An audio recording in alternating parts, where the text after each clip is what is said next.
डोली उठती है और दूसरी तरफ अर्थी आती है। ये विधि का विधान वैसे भी कहा भी जाता है।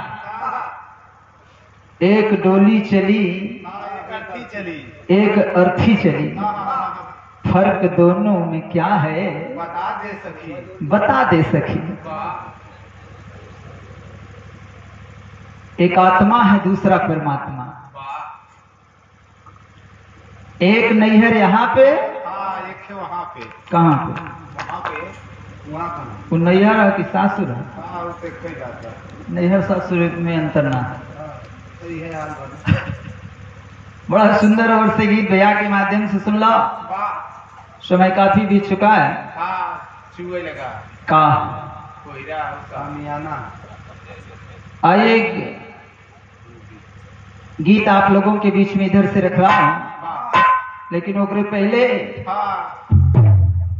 मनवे तह बहक जाला और भोरहरी में लहक जाला, तो कोनो भोरहरी में लहक जाला। गीत बजा के आवा और फिर आप लोगों के गीत सुनाते हैं।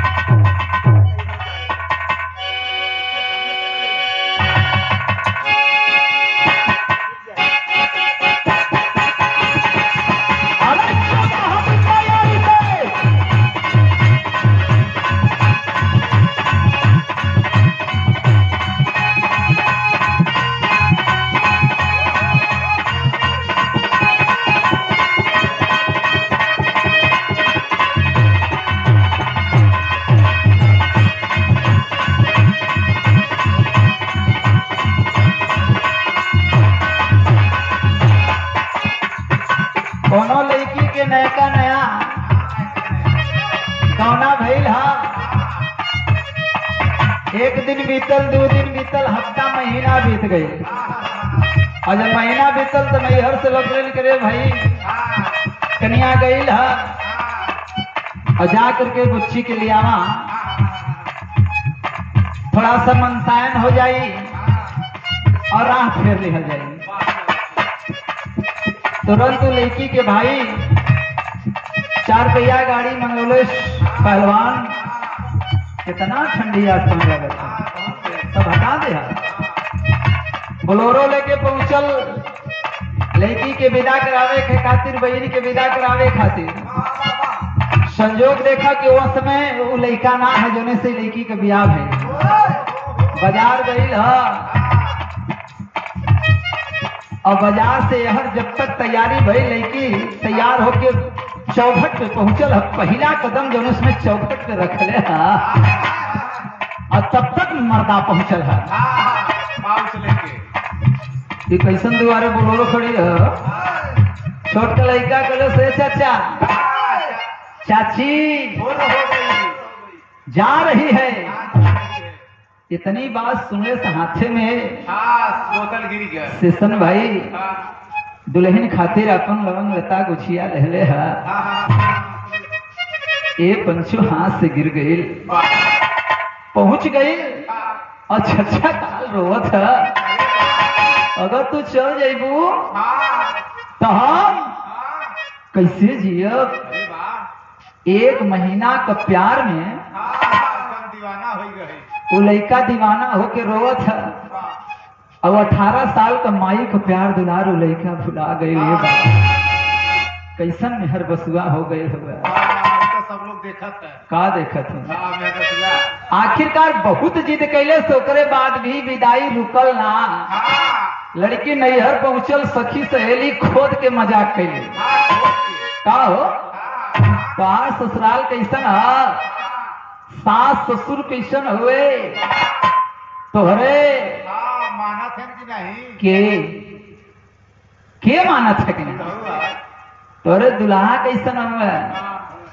कहे सब कुछ तो ठीक है, लेकिन वह हाल है दुल्ही रहे बीमार। ये हाल होकर हो गई है। सखी सहेली कहीं जरा खोल के बतावा। खोल के? अरे बात खोल के। उस समय वो देख लड़किया बताओ तो अपन मरद का करतूत बताते का।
आप 500 रुपए का मूल्य पुरस्कार है हमारे बड़े भैया जो पूरी रात बैठ करके दोनों कलाकारों का हौसला बढ़ाए और जिनके संघर्ष को गीत के माध्यम से भी अभी शेषन भाई ने आप लोगों के बीच में बताने का काम किया है। एक सिस्टम के आधार में एक सिस्टम में जुड़ करके जिंदगी संवारने का काम कर रहे हैं और एक दो नहीं बल्कि कई हजार बेरोजगारों को रोजगार देने का कार्य कर रहे हैं, जिसपे अभी सारी चर्चा को करने का काम गीत के माध्यम से बड़े भाई शेषन जी ने किया है और जिसे हम लोगों ने मोबाइल में भी रिकॉर्ड करने का काम किया है। कल शाम तक आप लोग उस गीत को YouTube के माध्यम से भी ये प्रचार जो शेषन भाई ने दिया है वो आप लोग YouTube के माध्यम से भी देखने का काम सुनने का काम करिएगा। आप बड़े भैया की तरफ से 500 रुपए का पुरस्कार संख्या भैया की तरफ से हृदय की गहराई से नमन करता हूँ। आशीर्वाद की आकांक्षा आप लोगों से इतने ना और बतावतिया अरे माइया नाही हरी कन के बुद्धि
पहलवान यह दुनिया में संगठन बहुत है।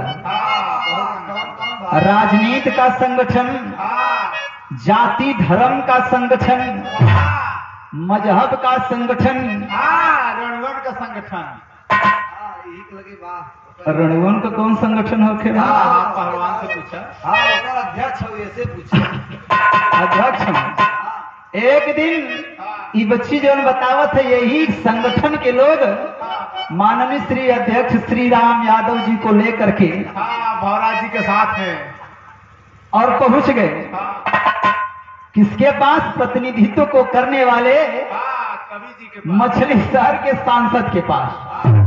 कलन की सांसद जी हर व्यवस्था आप दे रहे हैं, लेकिन कभी आपने ये सोचा गर्मी बीत गई, बरसात बीत गया,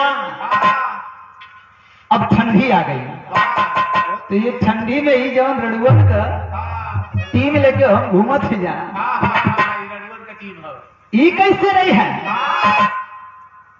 सांसद जी ने कहा भाई जरा खुल के बताओ बात क्या है। मामला तुम्हारा बड़ा टिपिकल दिखाई दे रहा है। तुम सिस्टम से थोड़ा अलग बोल रहे हो। कहे ना ना एकदम सिस्टम पे है। क्या नाते हम लोगों की भी इच्छा, हम लोगों की भी मांगे पूरी हो, क्योंकि हम ही लोग बूथ पे लड़ाई लड़ करके आपको वोट कराते हैं। कॉलेज की भाई जरा खुल के बता। तो यदुवंशी कुल से श्री राम अपन बात के बतावत हो है। कहा बतावत हो है?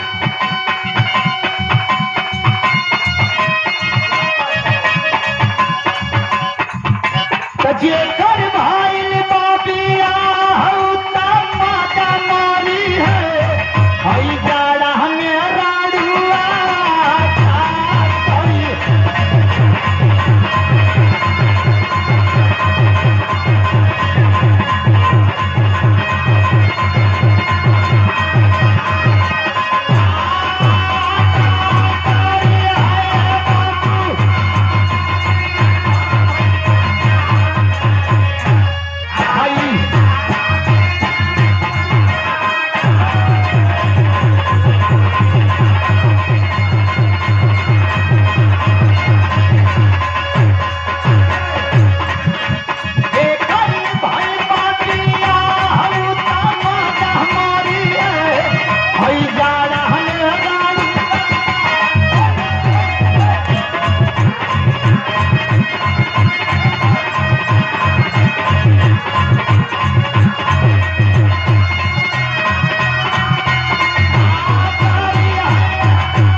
व्यवस्था नहीं दिया तो ये क्या करने वाले हैं?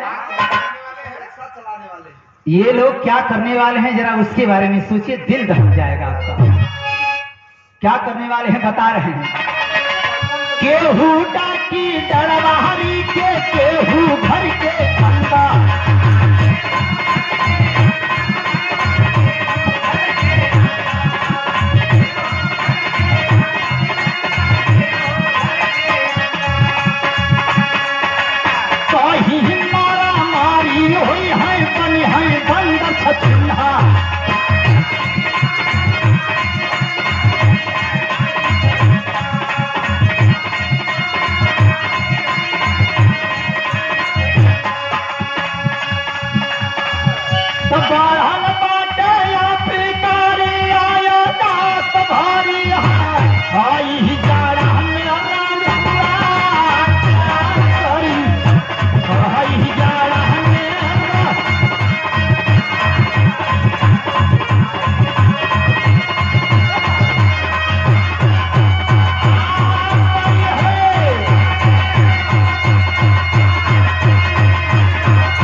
एक बड़ी प्यारी सी गीत को लिखने का काम हमारे दादा श्री ने किया था। आज तो इस दुनिया में वो नहीं है। आखिरी गीत लिख के चला गया। तू कब जावे? लेकिन बड़ी प्यारी सी लाइन थी और हम लोग उनकी लिखी हुई पुस्तक को देखने का कार्य कर थे। कॉपी को खोल करके देख रहे थे और उसी बीच में एक गीत आई और जिस गीत को आज आप लोग बड़े प्यार से सुनते, उस गीत की लाइन को ही 10 साल पहले उन्होंने जब लिखा था तो ये भौरा भी नहीं सोचा था कि एक दिन ऐसी गीतें भी आएंगी। लेकिन बड़ी पुरानी और बड़ी प्यारी सी पौराणिक गीत को लिखने का काम उन्होंने किया था। आइए वही गीत आपके बीच में देने चल रहा हूं। और गाने का एक कारण भी है कि माहौल एकदम शांत है, तो माहौल शांत में जब ये गीत गाने का काम हम लोग करेंगे तो अपने दादाजी को भी मैं श्रद्धांजलि दे दूंगा इस गीत से। इसलिए इस गीत को दूंगा यूट्यूब पे। बड़ी प्यारी सी लाइन है, जरा गीत बजा के तो भेजा कि खुना तो सब ही के कही। आप लोग गीत को इस YouTube पे सुनते हैं, इसी गीत की लाइन पे दूंगा कि खुनावा तसबही के कही आई धारा माया लगे आया।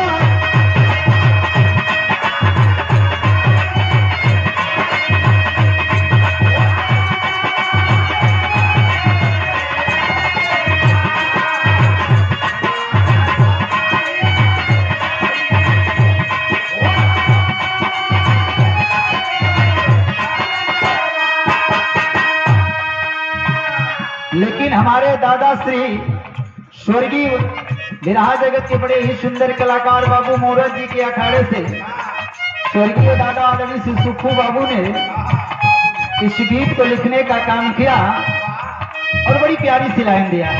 क्या दिया? जन्मा तसबही के कही, जन्मा तसबही के कही आवतारी आया लगे आलगे।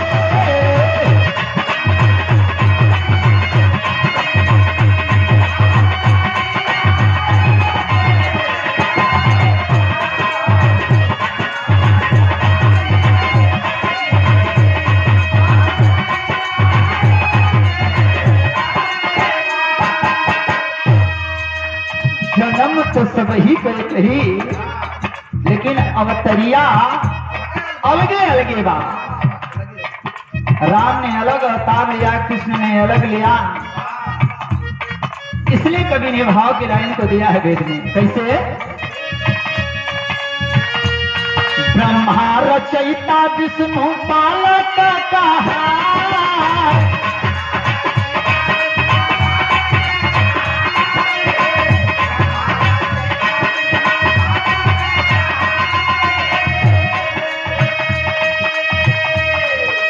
शिव संहारी तम शिव लगिना।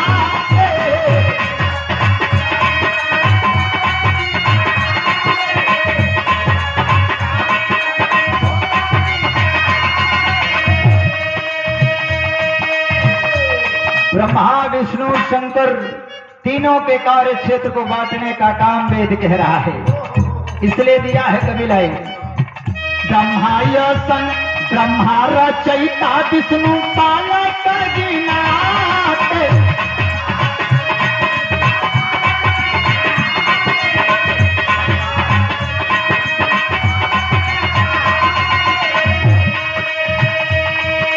शिव संहारी तम शिव लगिना।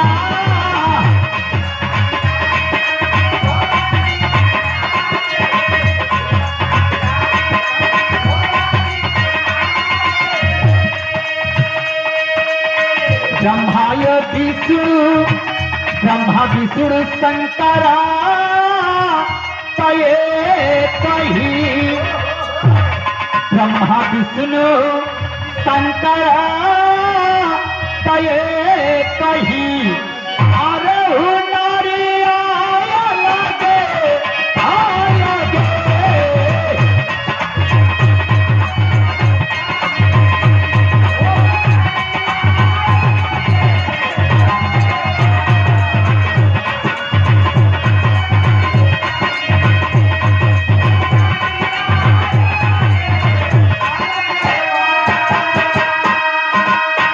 ब्रह्मा विष्णु शंकर एक भाव, लेकिन कार्य क्षेत्र अलग अलग बताया। इतना ही नहीं, गीत की अगली लाइन में फिर दिया है। क्या दिया बच्ची?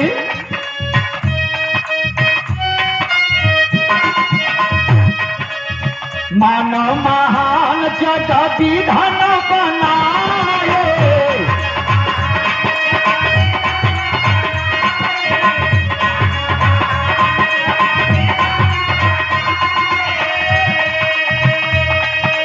पांच तत्व से ही हई काया के बना।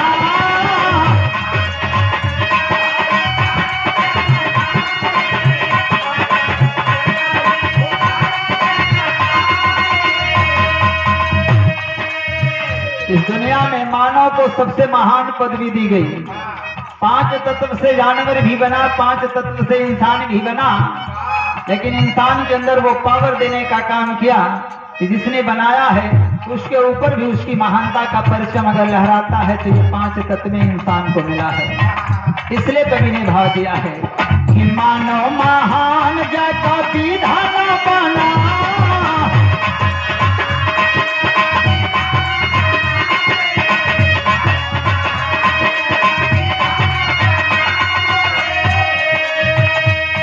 और 5 तत्व से ही हाई काया के सदाए।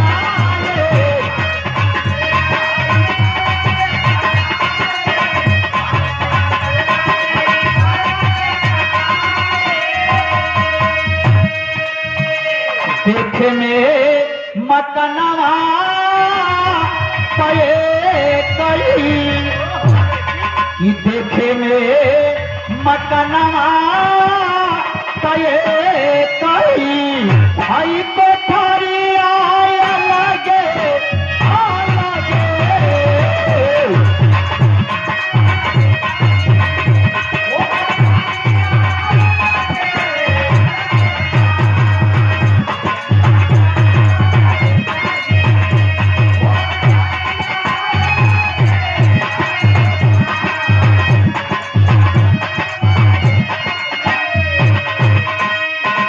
अगली लाइन में फिर दिया कि मानव को महान बनाया, लेकिन मानव में भी कर्म के आधार पर उसे सुख भोगने का मौका दिया। कैसे दिया? पहले गीत में देता हूं।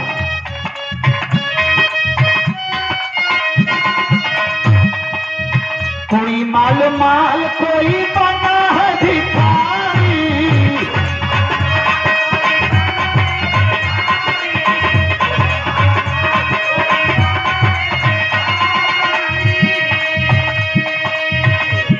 और केहू खाए मिश्री, केहू के रोटी और बखारी।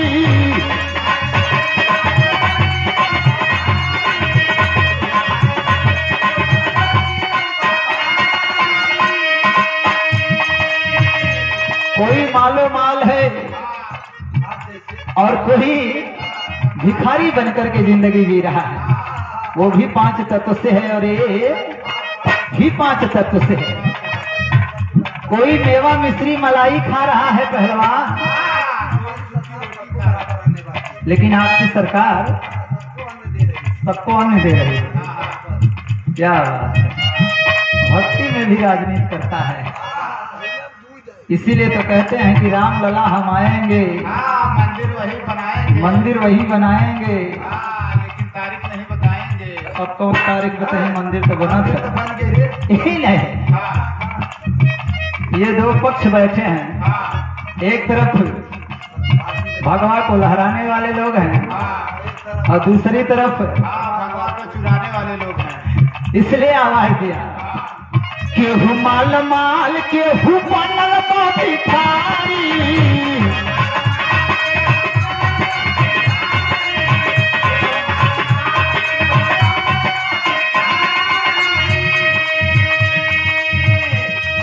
केहू खाए मिश्री, केहू रोटी और बखारी।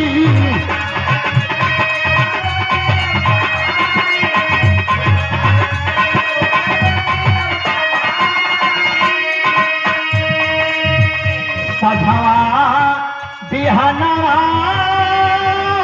पे कई, सधवा बिहनवा पे कई, हई भिखारी आया लगे लगे।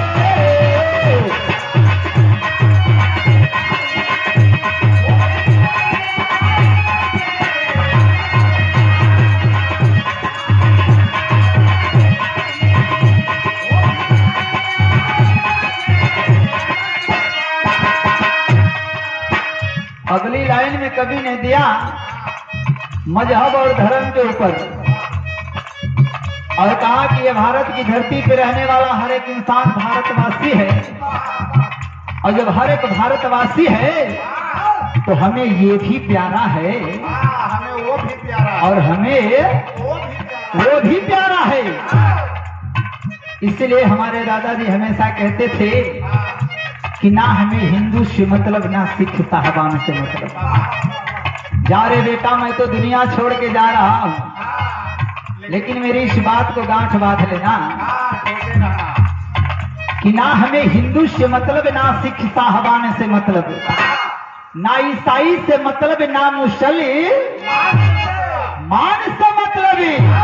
अरे हम तो बस खुदा के एक नेक बंदे हैं, हमें अगर मतलब है तो सिर्फ इंसान से मतलब है। दादाजी ये शब्द लिखा था, लेकिन लिखा क्या, अहजा गीत में देता हूं।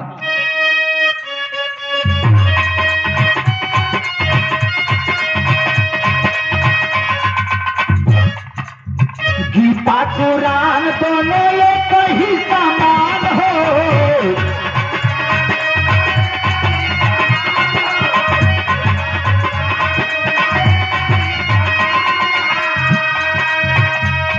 और हिंदू मुसलमान भारत माई के संतान हो।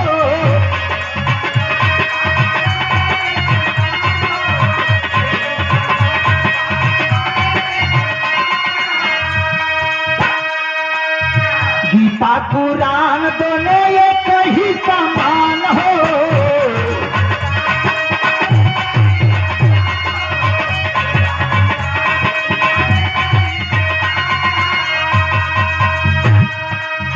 हिंदू मुसलमान भारत माता के संतान हो, संतान हो।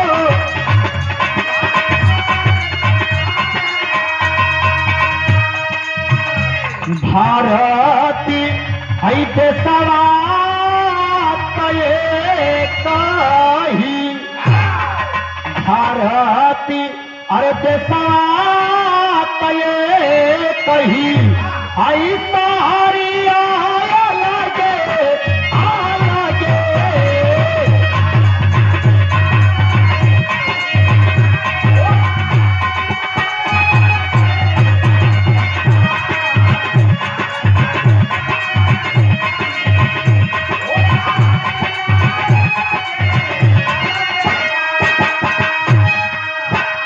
बाहर दादा, गजब की आप लेखनी, गजब का आपका भाव और गजब का आपका अध्ययन। उस अध्ययन का मात्र 1% को पकड़ करके ये भौरा आप लोगों के आशीर्वाद से, अभी शेषन भैया बता रहे थे कि प्रदेश के बाहर भी भौरा जी गाने का काम करते हैं और कई स्थानों पे जाने का भी अवसर मिला आप लोगों के स्नेह प्यार दुलार से। कई भाषा के कलाकार भी इकट्ठा हुए कन्याकुमारी की धरती पे, पांडिचेरी की धरती पे, जहां पे संगठा भैया हम लोगों की भाषा को कोई पहचानने वाला नहीं था। जिले का सिलेक्शन हुआ, जिले से मुझे मंडल पे भेजा गया, मंडल से प्रदेश में गया और जब प्रदेश में गया तो प्रदेश में मेरा सिलेक्शन हुआ कि आपको भारत के कोने से 12 प्रदेश से लोग इकट्ठा होंगे, इसलिए उत्तर प्रदेश की तरफ से आपको गीत गाना है। हम लोग बहुत खुश हुए कि चलो देश में मौका मिला है गीत गाने का। टाइम का इंतजार के समय आया और वो समय जब आया तो कन्याकुमारी यानी भारत के आखिरी छोर पे, जहां पे 3 तरफ से समुद्र था और एक ही तरफ से धरती थी, जा करके वहीं पे रेलवे की लाइन समाप्त हो जाती है। लिखा गया है कि रेलवे की लाइन समाप्त है। खड़ी हो गई। और वहां जब हम लोग नीचे उतरे तो अपनी भाषा में बात कर रहे हैं तो लोग अगल बगल के लोग जो थे, दुकान वाले अगल बगल, वो लोग हम लोगों का मुंह देख रहे हैं, ये क्या बोल रहा है, क्या बोल रहे हैं ये लोग।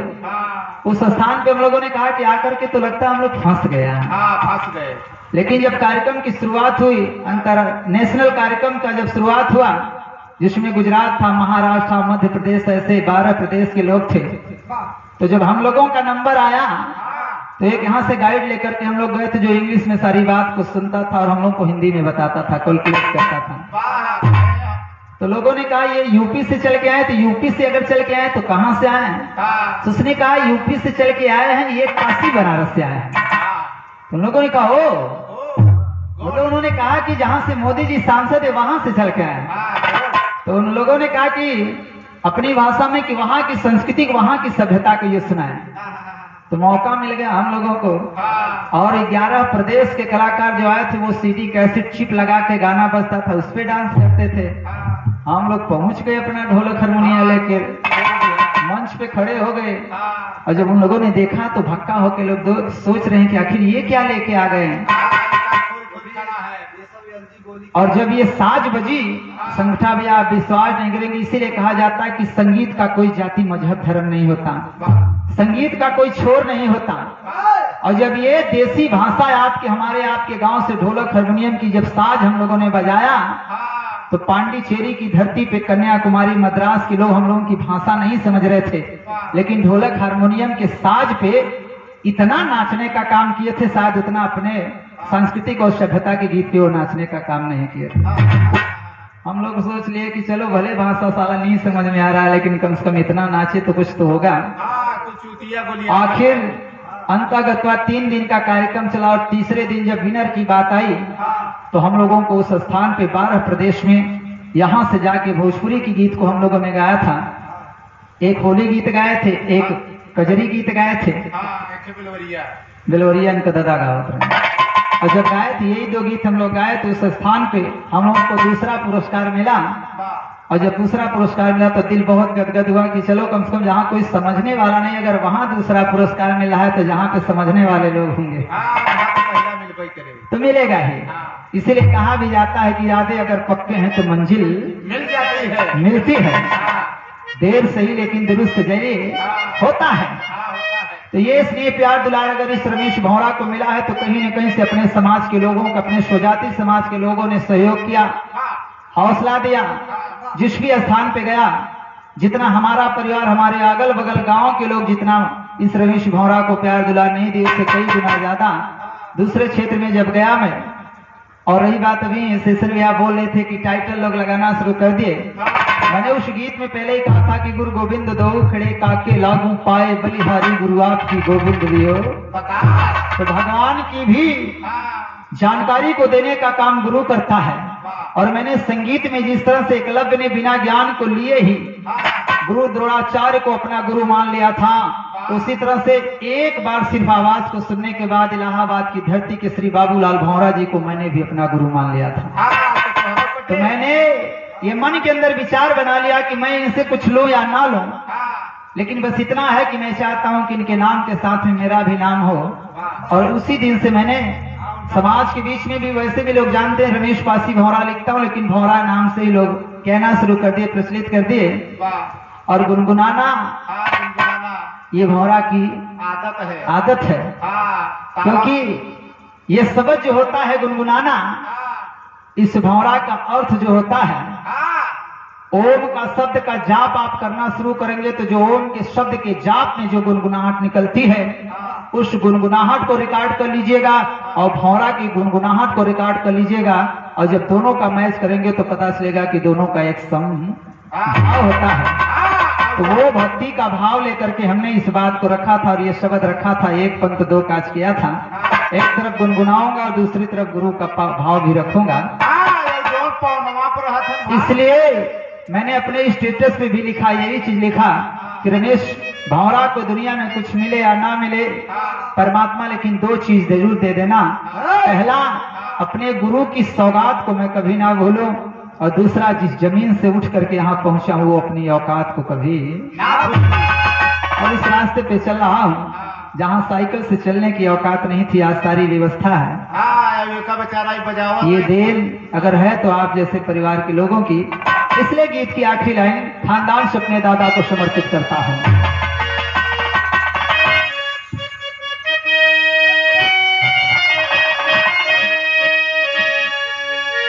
स्वर्गवा में मूरत सुख बन गई बासी,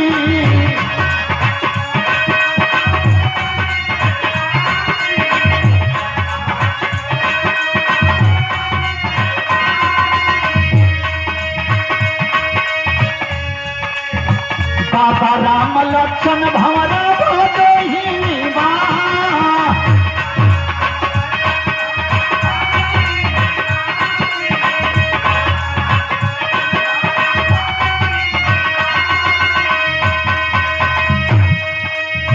स्वर्गवा में मुहूर्त सुख पानी गई बाकी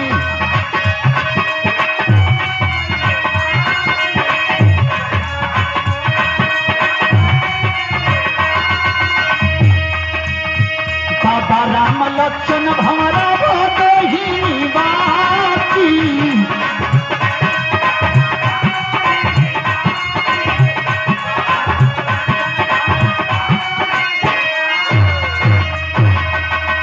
कविता तो सब ही के कही कविता तो सब ही के कही लाया तारी आया लगे लगे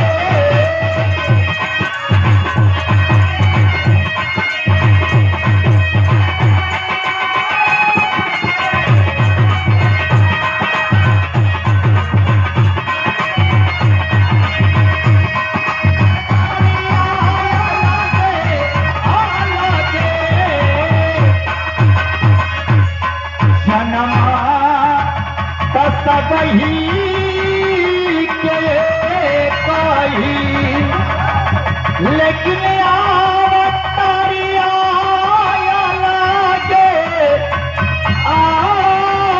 लगे बा। इन्हीं शब्दों के साथ संगठा गीत को खत्म करना।